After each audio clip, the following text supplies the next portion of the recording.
Let's talk about actuators. Actuators are integral components of automation and control. They are responsible for converting input signals into mechanical or physical actions. The concept of actuators dates back to ancient times, where early designs relied on human and animal power before the rise of steam and hydraulic actuators in the 18th century, aka Industry 1.0.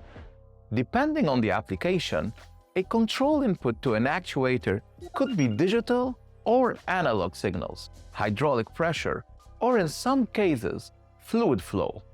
Actuators could be either linear, producing linear motion, or rotary, producing rotational motion. Applications of actuators in manufacturing include robotic systems, conveyor systems, automated machining tools, pick-and-place systems to transport objects across workstations. And that's what actuators are.